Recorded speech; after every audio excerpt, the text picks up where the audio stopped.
Let me tell you a story.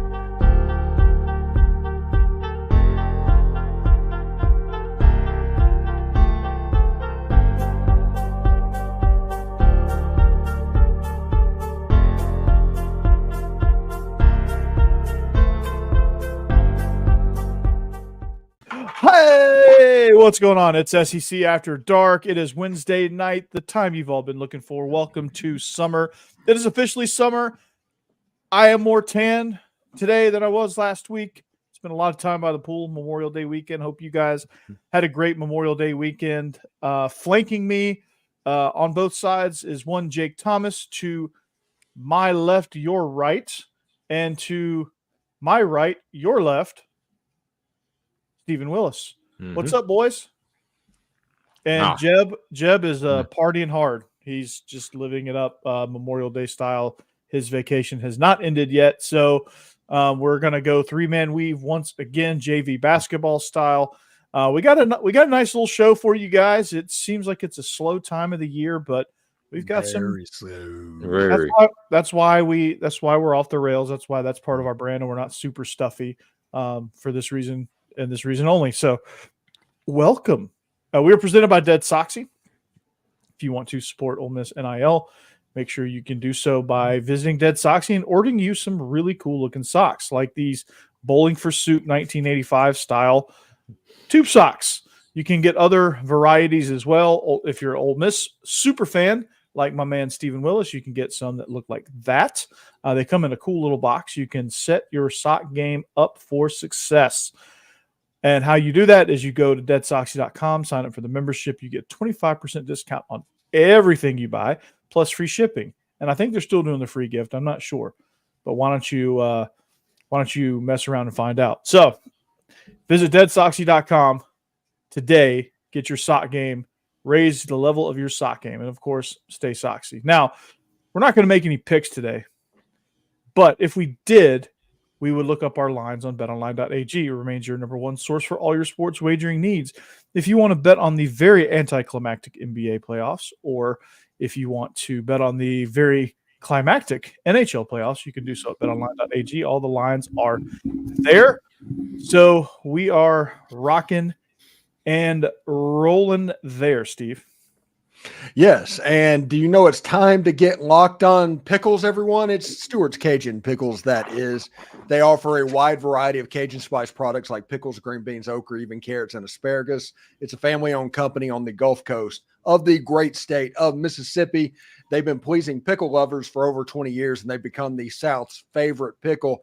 These are truly the best ones you'll ever have. They have a strong dill flavor with a Cajun punch, no over sour taste. And it's a small business, and they strive to keep the produce fresh and local from the start, keeping the final pickle product extra crispy and crunchy. You can find these pickles at thepickledstore.com or at your local Rouse's Market or other Gulf Coast local southern stores near you.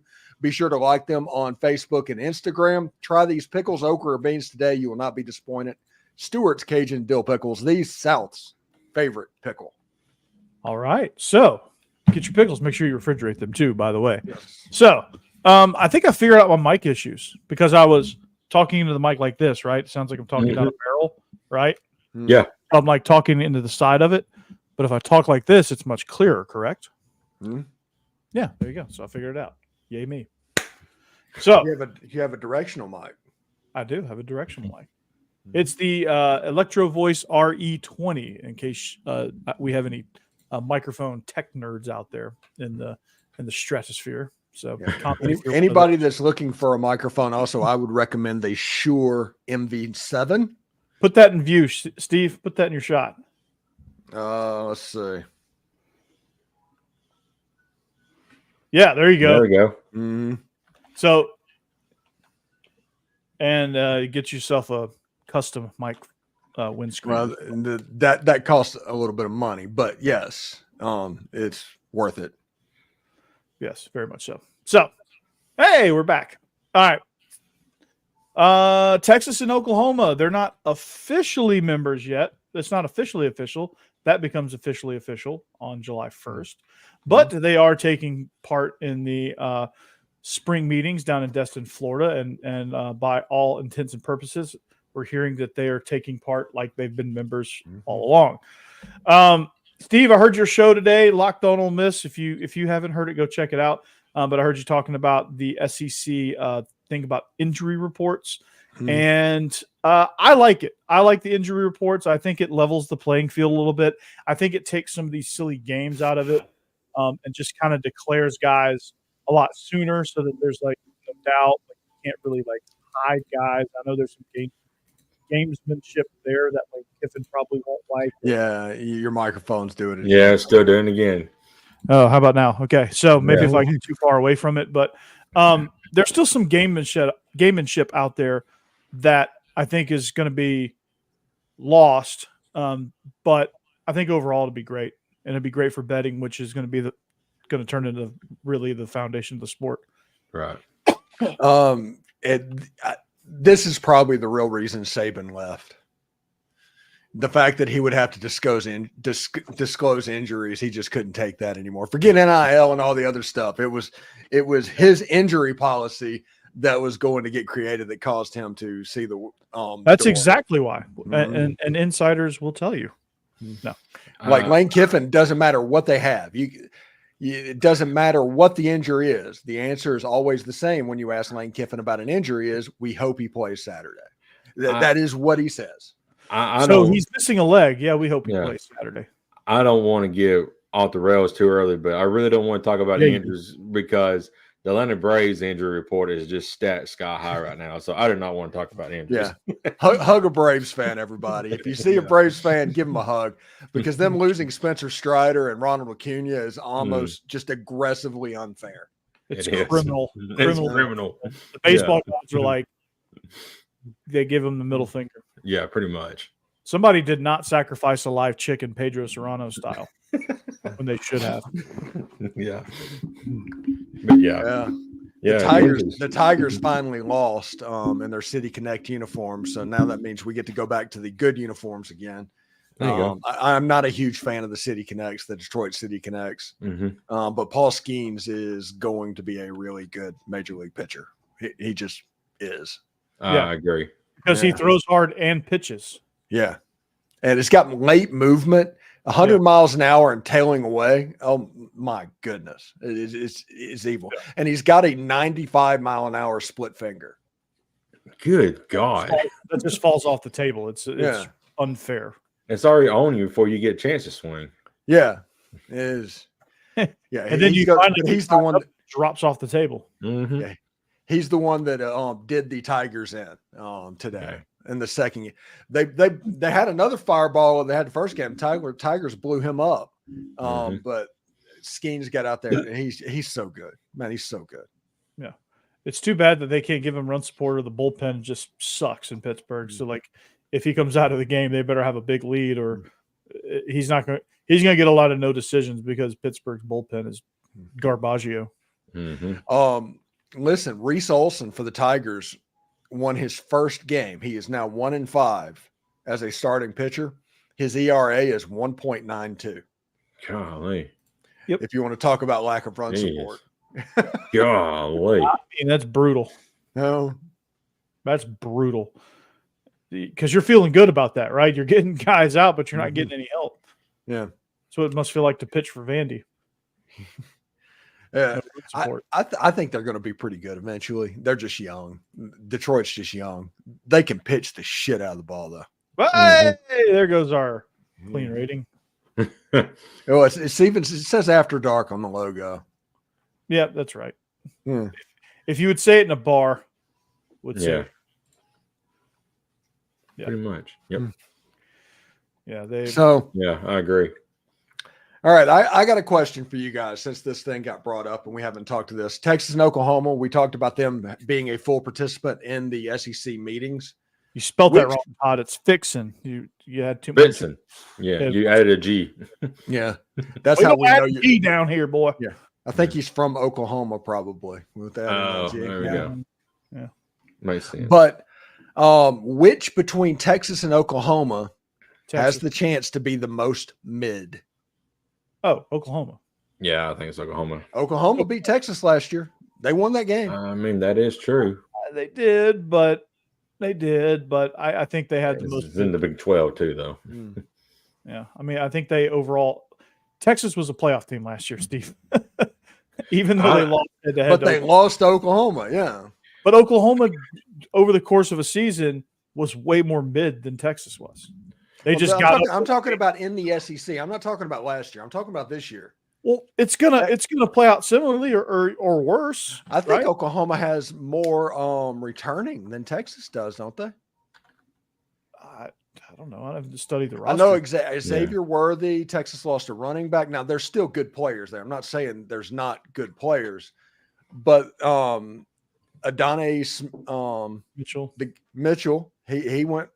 The tight end is gone. They have to replace nearly every skill player, with the exception of Quinn Ewers. They were a playoff team. That doesn't mean they're going to be one this year. Now they should be. They have the talent to do that. We're having the conversations about them that people always have about Alabama. But it's one of those things where if all of a sudden Texas went 8-4 this year, would anybody really be surprised? No, but nobody would be surprised if Oklahoma was the same or 7-5. I mean, look at each other's schedules. Look at their schedules. Texas by far has the easiest schedule out of the two. Oh, I forgot about that. Yes, my goodness, Oklahoma's schedule is brutal, horrible. So just in the SEC, this is Oklahoma's. They open up with Tennessee and just SEC play. Then they're at Auburn, go to Texas, or it's a neutral side. South Carolina is probably a win. At Ole Miss, at Missouri, Alabama, at LSU. I mean, that's brutal. That's pretty, but that's pretty hard. Yeah, they're like, hey, you want some of this SEC? Yeah, you're about to get all this SEC you want.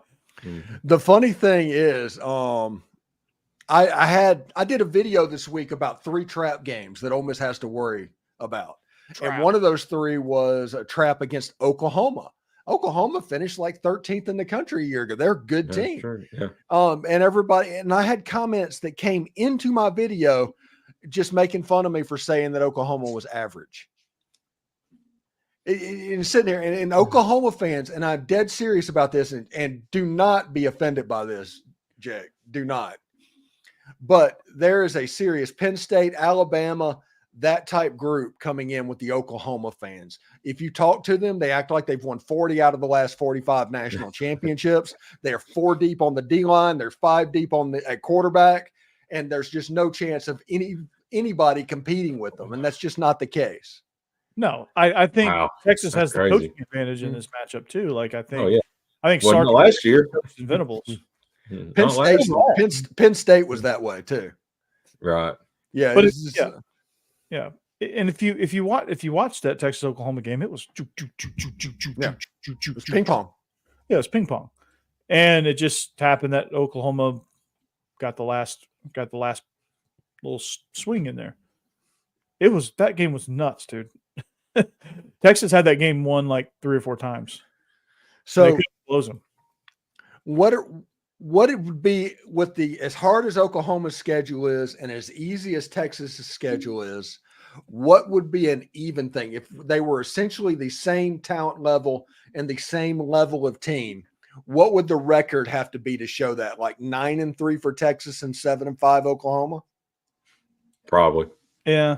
I think there's a 2-game discrepancy. I mean, Texas still has Georgia and Alabama on their schedule, right? No, they do not have Alabama. No. They've got Florida. Yeah. They got Florida, Vandy, Georgia, Oklahoma, Mississippi State, Kentucky, Arkansas, A&M. I mean, that is. Oh, where's that Arkansas game? At Arkansas. Oh, Hog's gonna break one off on them. Yeah, I agree. Break one off on them. Mm-hmm. Break them off some. That's a Super Bowl. Arkansas basically invented this. Yeah.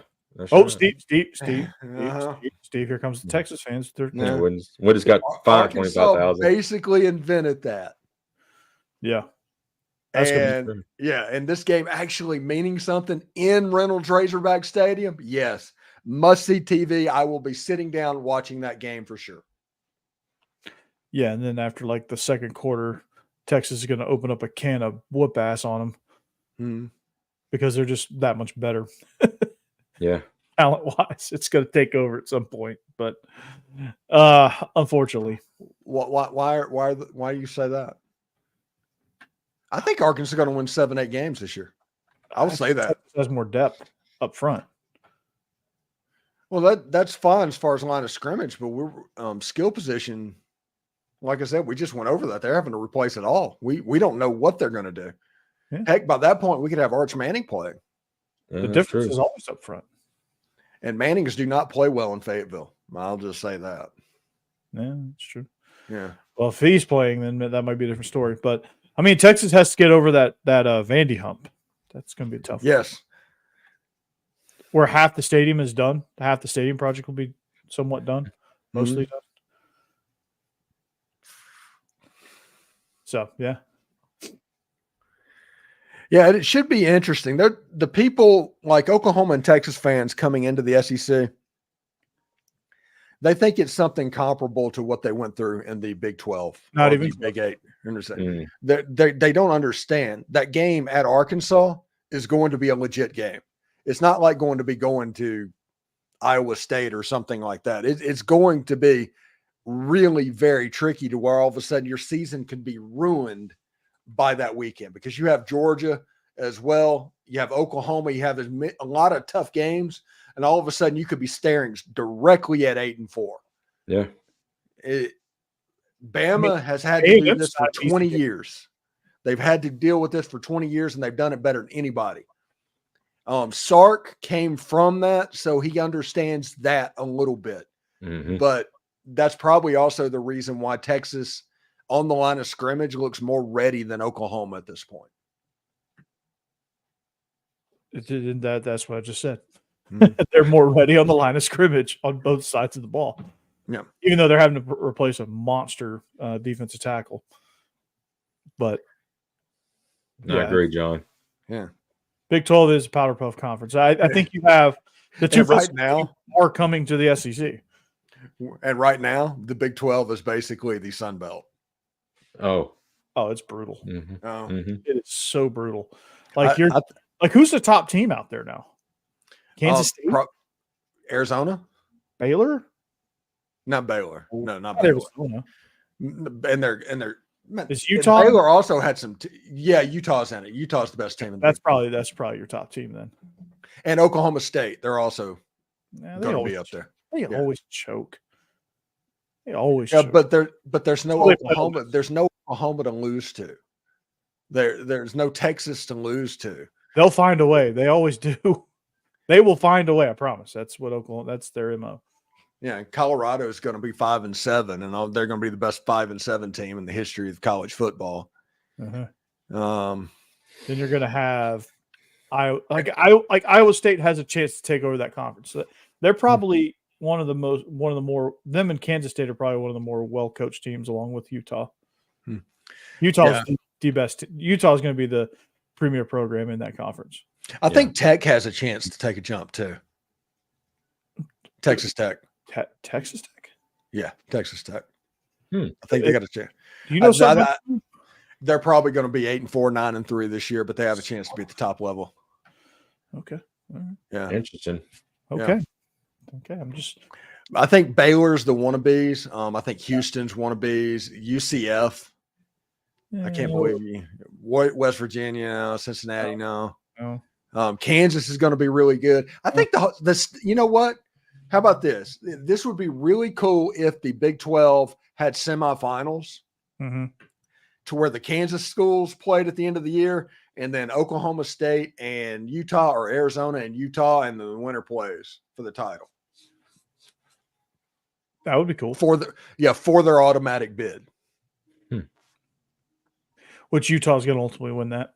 But it's that's an interesting conference. Not to go Big 12 After Dark, which there's actually a show out there called Big 12 After Dark. Everybody's I've seen After Dark pop up on just about everything. Just so everybody knows, we've been doing this for multiple years at this point. Yeah. But it is cool. Like I said, use it. It's great. The After Dark name, that isn't something that we came up with, but it is hilarious that it's just kind of appearing everywhere now. Yeah. The After Dark Network is going to be ours, though. Right. So, yeah. John, his problem is offensively, they are beyond backwards. Their offensive coordinator, he has a little bit of Hayden Fry, Kurt Ferentz in what he does. And because of that, the defense, they can't make a mistake because the offense is so bad. Yeah. So it's actually not surprising, John. If they got with the times, they would be pretty good. Because Dave Aranda's a good coach. He's a great defensive coach. Yeah. He just hadn't figured out that whole that you're the head coach. You have to be responsible for both sides of the ball. But 10-2. Oh, we need more than that, buddy. 10-2 losses to Oklahoma and Vandy. No, I'm probably Georgia, if I had my guess. See, pretty solid. Oklahoma and Georgia. Who else does Bama play? At Missouri, Tennessee. They get tricky. Where's Where's the Tennessee game? Third Saturday in October. Yeah. It would be in Knoxville. Yeah, it's in Knoxville. Third Saturday in October is a city Yeah. that I don't know about. Yeah. It is in Tennessee. That's right. And we're playing third Saturday. We're playing this game third Saturday, October. Yeah.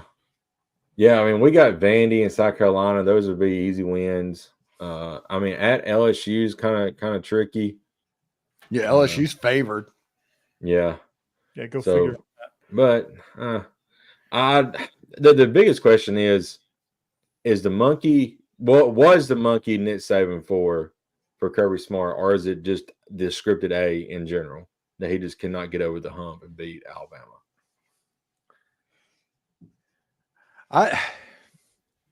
That's what I want to see that game when they play Georgia.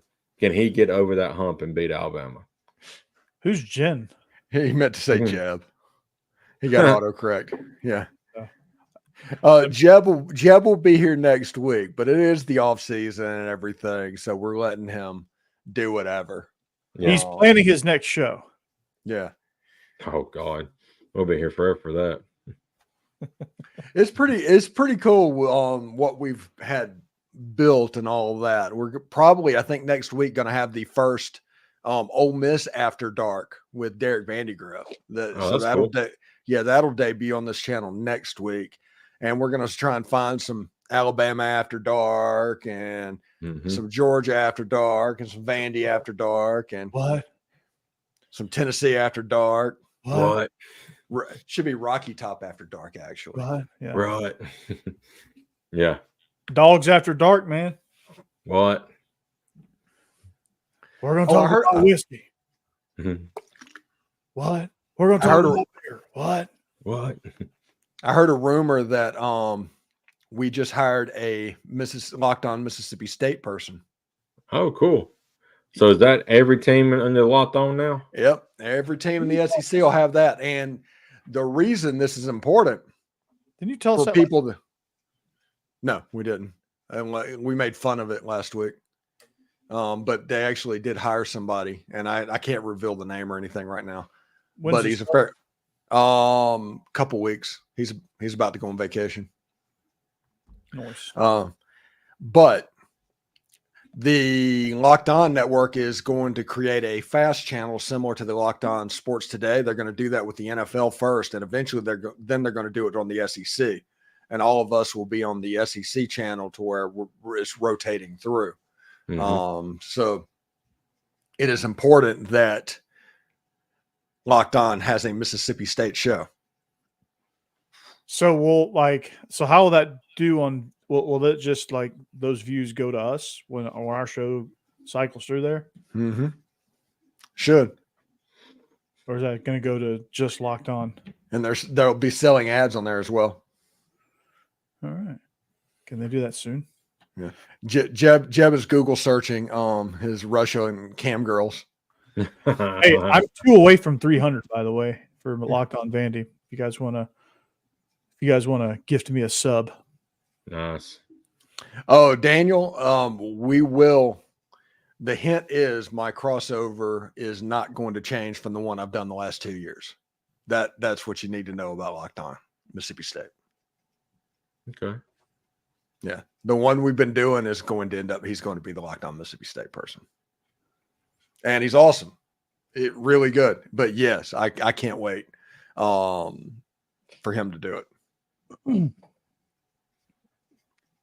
Well, I guess they can just go back and do some reconnaissance in your YouTube channel now, Steve. Yeah, I've got 2,000 videos or something like that. Yeah. John, you got homework. Yeah, you have to. Yeah, whoever wants to go through my videos, it's gonna take some little work. It's gonna take a little work. Take a bunch of work. Mm-hmm. Bunch of work. What? So how about the SEC having 11 teams in the regionals? That's what pretty are cool. you talking about? I don't know what you're talking about. Yeah. Ole Miss not one of the 11. Yeah. Both of my teams got in there. It's the weird thing is I'm doing the normal Alabama thing where I've already turned the page to football, and Jake's sitting here going, "Hey, we have a regional against Florida State." Yeah. Georgia's hosting. Yeah. Corey, I was going to say the last several years, Georgia has gotten really good in softball and baseball. It's really cool to see. Well, Georgia was okay. Georgia improved a little bit in baseball the last couple of years. They still, for the most part, they just couldn't put it all together. But when they got the new coach, Wes Johnson from LSU, that was a really good hire. Yeah. Cass, I have no idea what you're talking about. What is this regional you speak of? And besides, unless you've won a national championship this decade, there's nothing you can say to me. I have, with football, not in baseball. Not in baseball. No. Yeah. You didn't specify it first. Unless you've won the College World Series this decade, don't talk to me. Vandy won it last decade, which means John can talk to me. 20 he wants to. 2019, close enough. Yeah, John can talk to me. Mississippi State can talk to me. Yeah. Arkansas cannot talk to me. They dropped any chance to talk to me.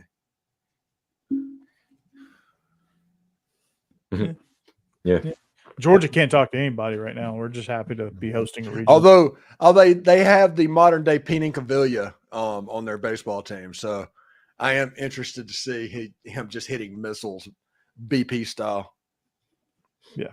Everything we talked about, moving forward with the NIL and all this, and perhaps losing some of these, programs like softball, baseball, stuff like that.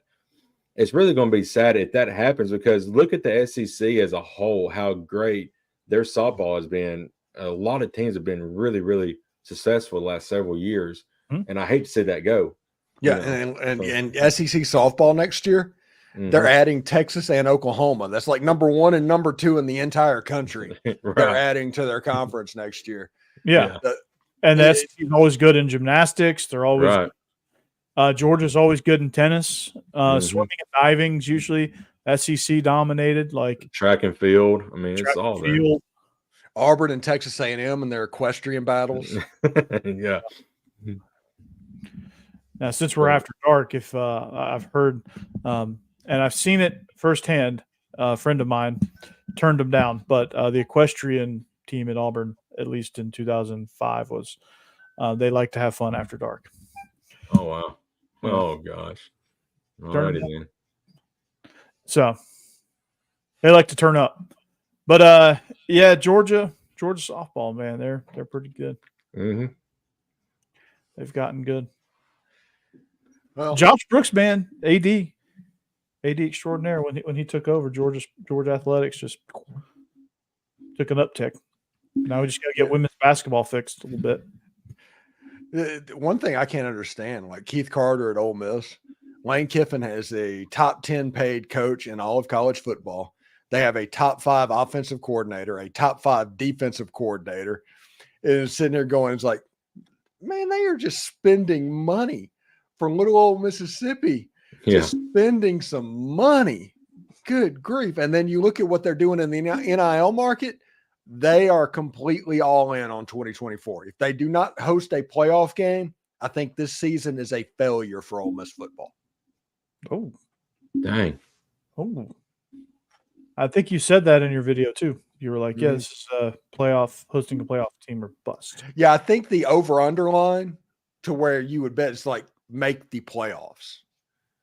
If you don't, it's absolutely a disappointment. But I think this team is good enough to where they should be hosting that playoff game. I'm not going to say that they should get a bye and win the SEC because that's the SEC championship game and it's a crapshoot.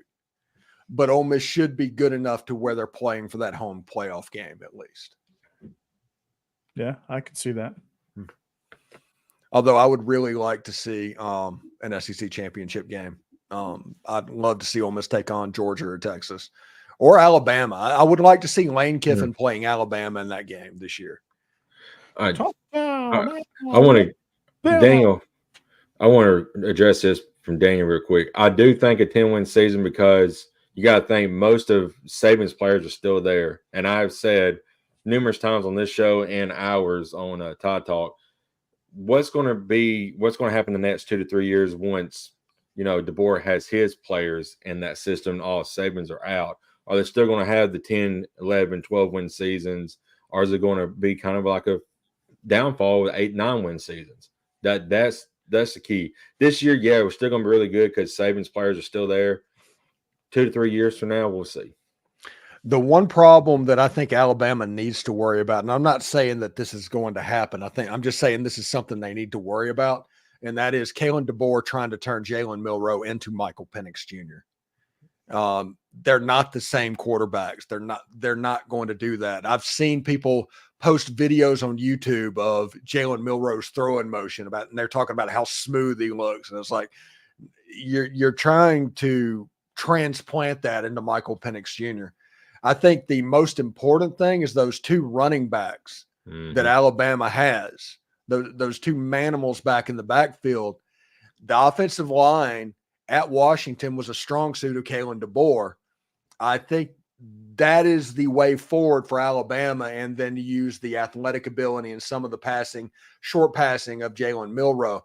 But the Jalen Milroe I saw in the national championship game, I don't think he can make a jump high enough to where all of a sudden he's Hendon Hooker out there. I think that's setting the kid up for failure.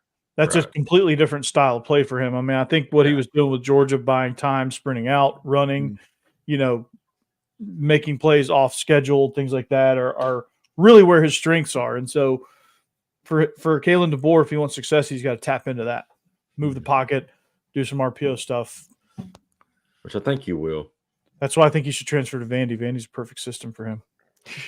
That's Diego Pava, or what is his name? Pavia. Yeah. The Auburn killer. He's ready to even up that series on the plane. Yeah, he not have Auburn taking the lead in this series. He's this already grudge top match in the league at quarterback. Yeah. Mm-hmm. Yeah, I'm sitting here like, he's gonna be wearing number 2 as well. Big Deuce. Really? Mm-hmm. So Pavia is going with some swag. Mm-hmm. Mm-hmm. Okay. He even posted on his Instagram. He's like, I am glad Ole Miss does not play Vanderbilt this year. It's going to be amount of swag moving, just oozing out of the Commodores this year is going to get somebody. It's going to get somebody. Dude, like I've never seen people gobble up tickets so fast too with the end zone stuff, the end zone projects. Like those tickets are gone. The ones they put out. That they haven't put them all out yet because they haven't finished the south end zone stuff yet. They haven't put all those out, but all the ones in the north end zone that are on schedule to be ready for the start of the season, gone, sold out. You know what? There's something that Vandy still can hold over Auburn, and that is, according to this right here, they had 13 conference championships. Auburn only has 12 conference championships. Yeah, Auburn, like I said, they broke the tie last year. This is a grudge match. Yeah. Although technically, I think it should be tied again because at this point, Vanderbilt is New Mexico State. So all of those players moved over. So they should get credit for winning that game as well.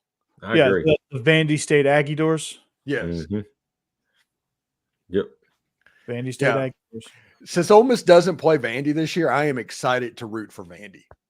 Yeah. Like you could literally full-throated root for Vandy. I couldn't before because Ole Miss was on the schedule every single year, and I didn't want them to get rolling. I've seen them with James Franklin. I did not want to see that happen again. But I will enjoy rooting for them, this year. Dude, I'm going to take Vandy plus 13.5 against Virginia Tech. That's the opening line. That line will go down. 13.5. Wow. Virginia Tech isn't 2 touchdowns better than Vandy. No. Especially considering Vandy's offense, they're going to play so slow. Yeah, it's going to be 50 plays a game. The offense is going to do. They're going to eat up the whole play clock. Pretty much. Mm-hmm. Yeah. New Mexico State was pretty sporty last year with what they did. I watched trust me, I've watched more New Mexico State football than I thought I would ever watch in my entire lifetime. This past year. So they do some pretty sporty stuff there. It'll be interesting. I just want Vanderbilt to beat Auburn more than oxygen, more than I need oxygen at this point, because I need a Jerry kills Auburn headline right now. Even though Jerry is the best thing to happen to that Vandy program. That dude he's like, there's a thing on SEC Network Plus that I watched. It's like all access with Vandy, and Jerry Kill is very much active in coaching that team up, and he's doing a great job. That team is swagger, dude. Like they're competing, they're talking trash. Like those guys are getting after it more so than like how you watch those things and like it's just basic boring stuff, and they're just kind of like. They're just kind of practicing and not really – dude, they showed some pretty candid stuff with Vandy. And those players were talking pretty candidly about, like, how they've been going about things, like how they've been competing, trash talking one another, like just going at it, man. Like, they're ready. Like, I've never seen anything like that that's been published like that. Usually those things are more reserved. Right. This one was very candid. Interesting. Very interesting. Yeah, I was surprised. I was surprised at how, like, even Clark Lee, like, I think one of the players was like, I've never seen this version of Clark Lee ever. Like, he's actually, they were basically saying he's actually does not compute. Does not compute. Yeah, they programmed him a human brain in there, apparently. Wow.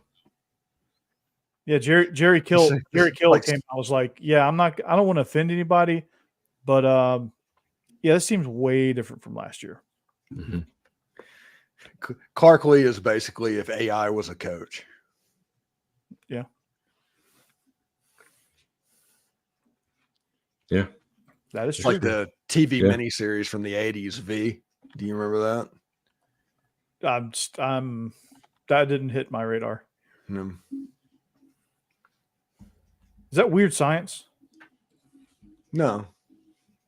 V. It was a TV miniseries. What channel? I don't remember what channel. I was freaking 11 years old. It was 4 channels. Yeah. No, there was 3 channels. That was before Fox. It was probably ABC, if I had to guess. But basically, the whole premise of it was basically aliens invaded Earth and took over. Oh, yeah. I think it was like 3 or 4 or 5. Maybe. I don't remember that. Yeah, it was a big deal. That was something we were all talking about in school the next day. Every day, it's like, hey, did you see V last night? Oh, that's so awesome. Yeah. Yeah, TV in the 80s was not legit. Not at all. Like music videos came on at nighttime and was like, whoa, this is awesome. Yeah. 90s TV, like TV in the 90s was like a whole other level, dude. There were some bangers in the 90s. That was my wheelhouse. 90s TV. Jake is 2010s TV. By the way, Matthew Morrell is coming back to Ole Miss. Oh yeah. DeRicky Wright's coming back to Vandy. Interesting. He left in December, committed to Texas A&M. Apparently, he's back. Back at Vandy. Look who's back. Back again. DeRicky Wright. Tell a friend. So we talked about it briefly at the beginning of the show, the injury reports. I don't think there's much to say. I think it's good. I think it should happen. Like I said, I mentioned that like Nick Saban did all that because the coaches they're so anti-injury or whatever, but he could because you could. Like, is it really ruining the NFL? Like, do you think it's not? No. Like, is it really making a difference in the NFL? Is it going to make difference in betting? Yeah, it will. I mean, Lane Kiffin's going to just list everybody as questionable. That's just what's going to happen. They're going to be questionable. We hope he's going to play this weekend. Probable. Yeah, there's going to be two categories, and it's going to be like 15 people. You're going to have like 8 of them questionable, 7 of them probable. Right. Maybe like 1 doubtful. Yeah. And they all end up playing. But they did it last year at LSU, and they did it in the Big Ten last year, and the world didn't end. No, right. If you're up in arms about injury reports, you're just going to be up in arms about just about anything. Honestly, it's all because of the de-Sabanization of football. Yeah, I mean, it's withholding information because you can. Yeah. Like, you don't have to divulge that information. Why would you? Like, now that revenue sharing is a thing, the days of the $10 million coaches are not long for this world. Yeah. Because the easiest way to save money for revenue sharing is to pay head coaches less money. Which they probably that's the easiest way to make that budget less painful. Yeah. And what coach in the NFL makes over $3-4 million a year? $4 million at the longest time, Sean Payton was the highest paid NFL head coach at about $8 million a year. And this is when Saban was making $11 million. Yeah. It's in the NFL this thing's gonna look like the NFL. The coach's salary is gonna range back down a little bit to save money. And to invest it back into the program, and it'll be fine. College football will still be just as fun as it always is. Everybody's all freaking out. 16-team playoff on the horizon. Oh, we don't like it. It's not going to make any difference. Yeah, I don't care about that. I do not care about the revenue sharing. People were all up in arms about that. Is like even before all of this happened, I didn't care what Ole Miss was spending their budget money on. Mm-hmm. Whether it's on revenue sharing or anything else, players have been getting paid for generations in college football. That isn't just starting. It's just now legal. The Red Elephant Club is legendary for them handling player personnel acquiring. And I'm sure, what is it? The Red Coat. What's the Georgia version? Classic City Collective, something like that. Yeah. No. Before that. Oh. What was the name of your? I have no idea. The Redcoats. The Redcoats is a band. Yeah. I don't know. I don't know what it was. Which, by the way, you should be ashamed of that. By the way. Yeah. Look out! The Redcoats are coming. Yeah. Really, we're doing that? Yeah. Come on. What are we doing? Yeah. You know who the highest paid head coach is in NFL right now? Who? Andy Reid. That makes sense. How much? 18 million. 18 plus. Sean Payton at the Broncos is making 18 million. as well. So No. Per year? Let's see. It just says highest. Yeah, 2024 salary is going to be 18 plus million for Andy Reid. Same way with Sean Payton. Okay. Well, I just learned something about head coach salary. My goodness. I had no idea. Yeah, Okay. I didn't either. Whatever I just said about NFL salaries. Yeah, just ignore it. It's Get rid of that. Jury disregard. nuts. Yeah, that's very crazy. Wow. Okay. Man. Yeah. Sounds good. By the way, I think the Destin meetings, I think that's just an excuse for you to put the beach on TV and to make it look like it's glamorous. And the Redneck Riviera is probably It's Panama City. And Destin. Vila. Yeah. Vila. Spinnakers, bro. Spinnakers, yo. Ooh, that's a deep cut right there. Yeah. I don't think Spinnakers exist anymore. Yeah.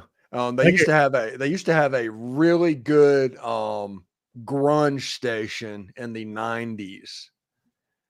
That was just pretty awesome. The Strip, the Panama City Strip.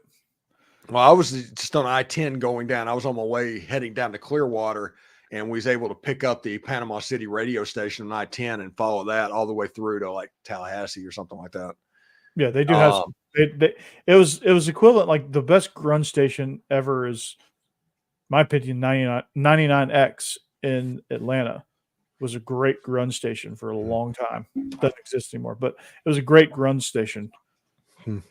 And Panama City's was like on par with that. Yeah.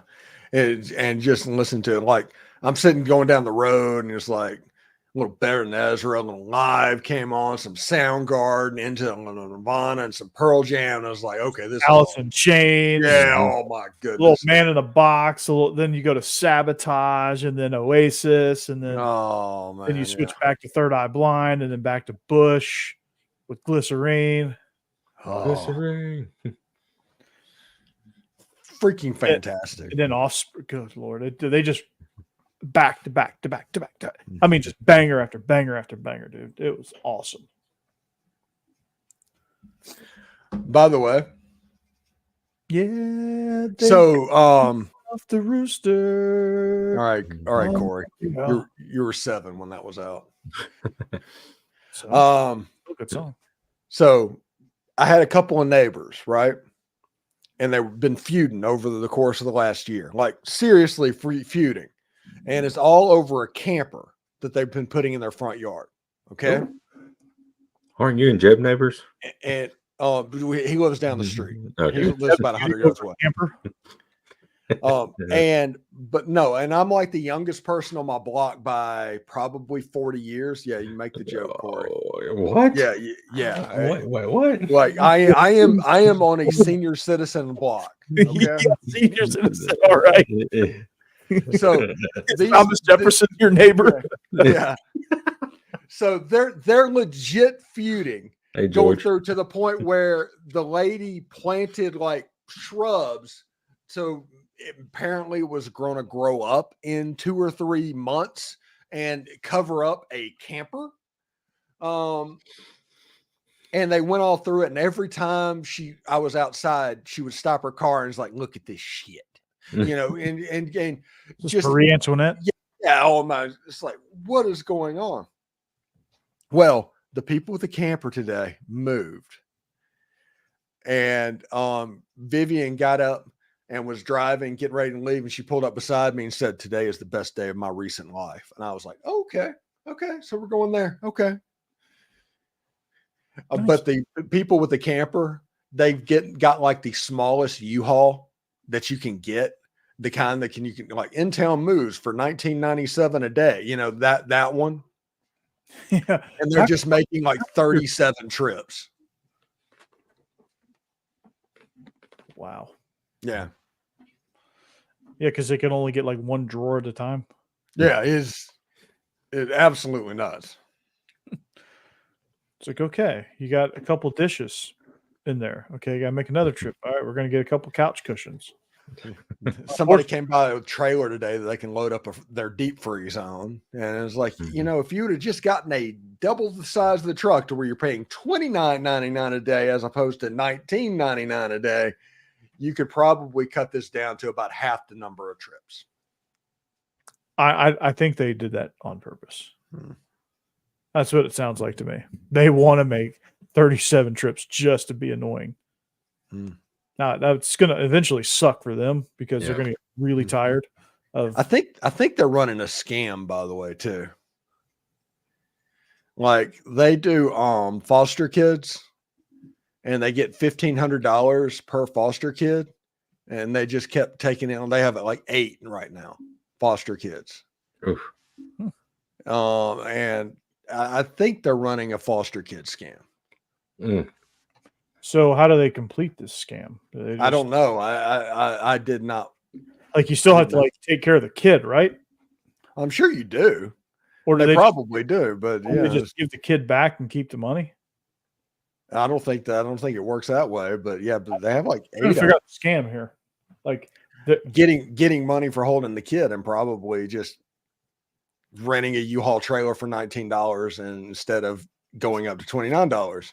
Just the ultimate cheapskate and making money stretch as far as possible.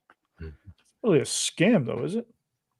It is to me, because if you're just getting those kids just to get more money, it is. Well, I mean, if those kids are, I don't know if they're like taking care of the kids, and it's just getting money for kids. I don't know. Well, That's good. That's good. He'll let them do a show one night. Oh man, yeah, it's one of those things to where I was sitting out on my front stoop just watching Vivian look at them, just like she looked like Montgomery Burns from The Simpsons, you know, doing this, watching them move out. It was almost you know, like what Tombstone is, to where they're leaving. It's like, I just want to let you know we're leaving. And Vivian's like, well, bye. You know, it was that vibe that was going on this morning. So did you ask him how the foster kid thing works? No, I didn't. I don't talk to them. I don't talk to criminals. You should talk to them. You should get the scoop. No, I don't talk to criminals. You need to do some journalism here. No, I don't want to do journalism. That's gross. You need to do the journalism. Journalism's gross. Be a journalist. No. Unpack this crime, Steve. You could stop the foster scheme. No. I am not trying to stop it. I do not want to get involved.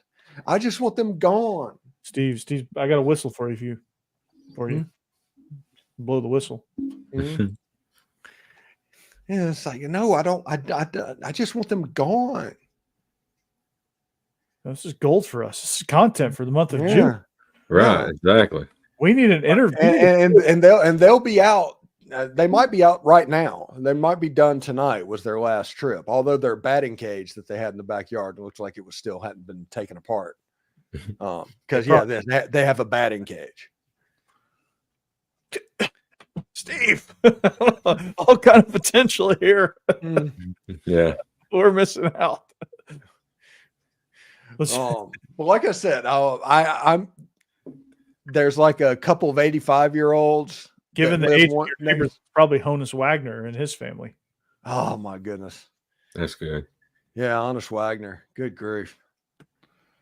Hey, I got to see video of him hitting a bomb. That was cool. Oh wow. Yeah. You just go down. That was on Twitter. That was on Twitter, and it was an old timers game. Oh. He looked like he looked like he was 70 years old, but he probably wasn't. He was probably in his 40s or 50s. But yeah, he had an absolute tank, man. Honus Wagner, he's a G. Yeah.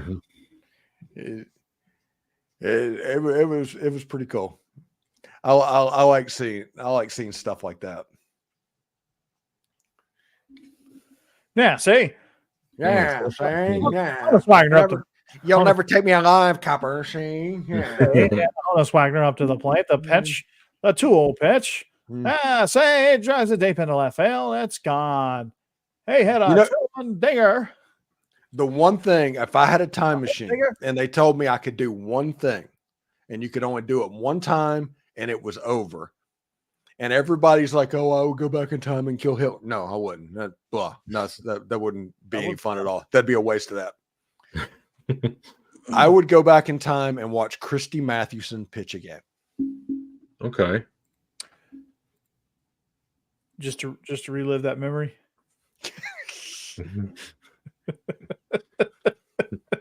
Yes, you set that one up so well for me, Steve.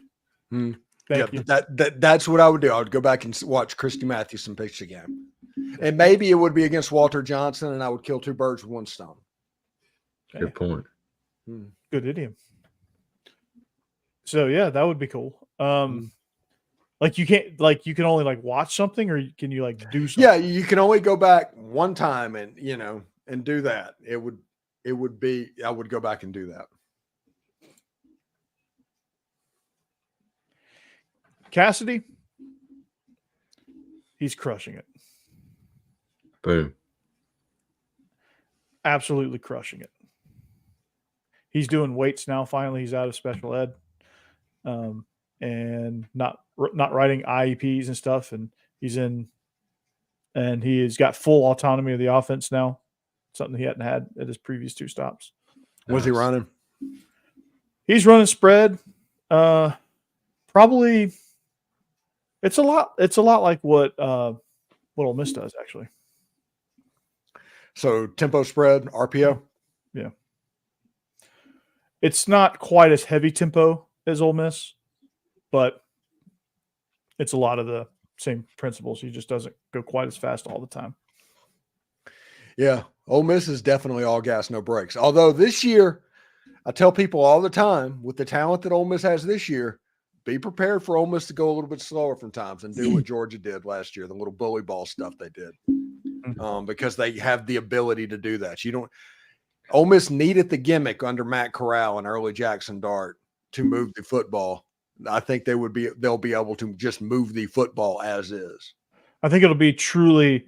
I think you'll finally see the full essence of the Lane Kiffin offense this year, because he's finally, I think, for the first time since he's left Alabama, he's had the pieces to be able to do that. Yeah.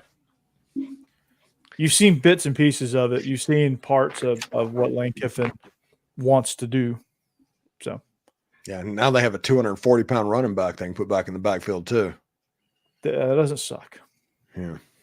Mm-hmm. That doesn't suck. Uh-oh, Corey. Boom-o. All right. She declared it. 1 minute early, too, Cass. What are we trying to do?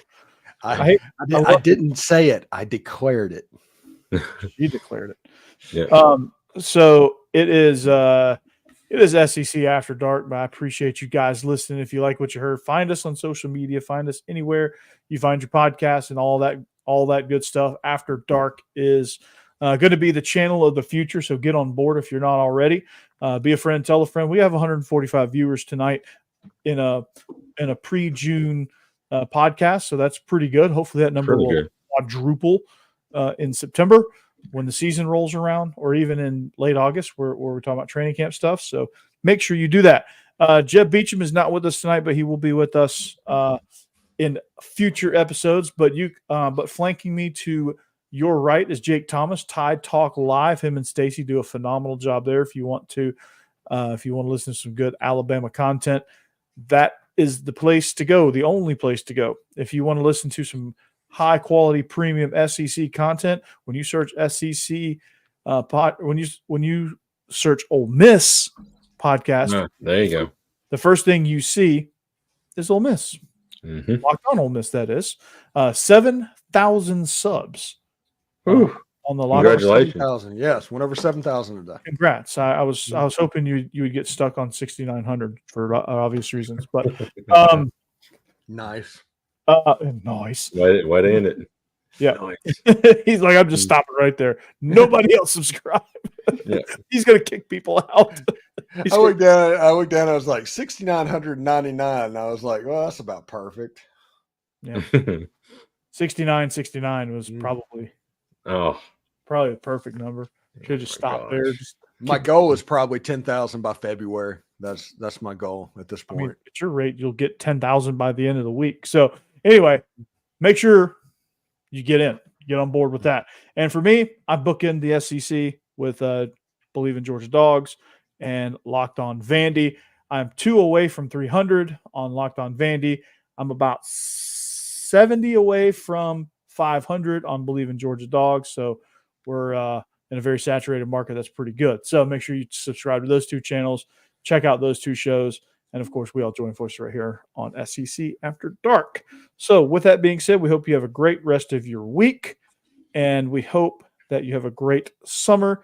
But of course, we'll be here. We'll be back here next week to check on you, make sure you still have a great summer, and give you all the off the rails content that you yearn for. Yeah, especially over the next 4 weeks. It's gonna be it's gonna be a lot of off the rails. Some MLB After Dark. Yeah, probably a lot of MLB After Dark. Let's be honest. But that's okay. That's what we do. Maybe some college baseball, maybe some movies, maybe some. We'll just see where the wind blows us. We'll see if Jeb wants to come to work. Yeah, that's a good question. Maybe. Yeah. But anyway, it's that magical hour. We'll see you back here next week. Until then, go Dogs. Anchor down. Hotty toddy. Roll Tide.